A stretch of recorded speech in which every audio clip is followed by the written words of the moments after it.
project, Makena decided to bring an audience with her as she examines a task she has been trying to complete in her own life recently, goal setting. Despite the cliches of public speaking and the topic of goals, she thought it appropriate with the theme and definition of upcycling in mind to try and reuse this material without degrading the quality and composition for its next use. Welcome, Makena.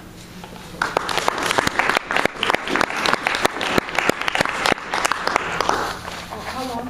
Makena, excuse me, just before you start, how long is your speech? 5 to 7 minutes. Okay, thank you. Thank you.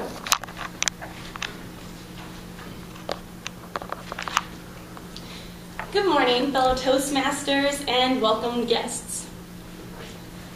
My goal setting experience started when I was sitting on the couch one day, being as lazy as possible, watching TV and trolling the Facebook. I came across somebody's post, and it was a picture of somebody's goals that they had written down. They were good goals, too. There were things like be my own boss, have enough money for my immediate family, become a better public speaker. And I had heard that goal setting was a very advantageous thing to do, especially writing them down was a good thing, but I had never done anything like that. So I thought to myself, these are good goals. I will also have these goals. So I took that person's goals, I put them down on my own piece of paper, therefore making me now a goal-oriented person. I've been on my resume ever since. However, as you can tell, I did not come to find the importance of this goal as I was sitting on the couch. I didn't find the importance of writing your goals down. More recently, though, I have been trying to figure out the next steps in my life. I have been trying to see what I want to accomplish and what I want to get out of it. So it sort of reminded me of the Cheshire Cat from Alice in Wonderland, where he says, if you don't know where you're going, any road will get you there. And unless I'm drunk at 2 a.m., I'm not the type to wander aimlessly. So I've got things to do. We all do. And goal setting, I found it's to be an incredible low-maintenance way to help us get what we want out of life. So once I decided to give my life some more direction, I had been writing down my goals, and I really suggest that everybody should. I mean, financial goals, health goals, career goals, Halloween costume goals, anything. So studies on goals they set back to Aristotle. He's kind of the one who sort of thought of it, but more recently, a man named Edwin Locke began to distinguish the most effective ways to prepare and use your goals to the best ability. And so here's the steps that I've been using to help me write my goals and start on achieving them. The first step is identifying a specific goal. What is it exactly that you want to accomplish? The more specific the goal, the easier it is to formulate a plan and get it accomplished.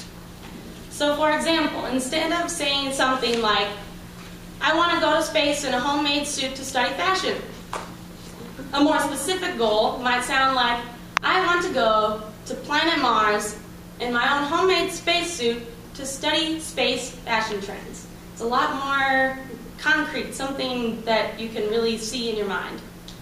The second step is connecting time limits to each goal. This begins the planning process and gives the goal a sense of urgency rather than just something that you can procrastinate on.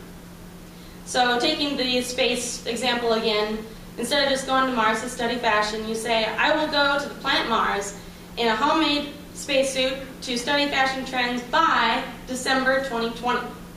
So now you have the basics of a plan. You need to learn to become an astronaut and get accepted into NASA.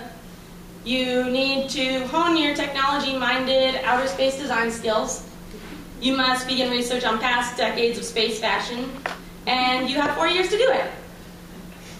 So thirdly, writing down your goals is arguably the biggest part of this equation, arguably the simplest part too. Writing down the accomplishments you want to achieve solidifies them. It puts down a viewable timeline of when the smaller actions could be completed that will lead you to your bigger target. A psychology professor named Gail Matthews found that you are 42% more likely to achieve your goals just by writing them down. 42%! I wrote that space fashion goal down for the purpose of this speech, but now it is 42% more likely to be achieved than goals that I actually have but haven't written down. So just think about that. It's something to cacophony about. To wrap this up, reviewing your goals frequently is the final most important part to bringing them to life. So when you look at your goals consistently, you're asking yourself, what else could you be doing to get closer to your goal today? It will inspire your daily to-do list. On NPR, they were talking about a 1979 Harvard study. A group of MBA students were asked if they had set clear, written goals for their futures and made plans to accomplish them. It turned out that 3% had written goals and had made plans to accomplish them. It turned out that 13% had goals but hadn't written them down. And 84% didn't have any specific goals that they had in their heads. 10 years later, the same group was interviewed again, and the results were exciting. The 13% who had goals but had not written them were earning twice the amount of the 84% who had not written goals. And the 3% that had written goals down and made plans were earning on average 10 times as much as the other 97% combined. So I don't know about you, but that gave me just a little bit more motivation to just get my ideas on paper. So Aristotle thought of final causality. He speculated that purpose can cause action. With written goals in your hands, it gives you a reminder of what you want to work towards. It gives you the foresight to look out for opportunities that can help you achieve these goals. And it gives you motivation if times get tough. It's the easiest action to take for the greatest return on rewards. And I don't suggest stealing goals from others people's Facebooks, but I do hope you can take something from this speech and use it. Goal setting helps you to control your dreams and to create a vision that leads you to the purpose and significance that your life desires. Thank you.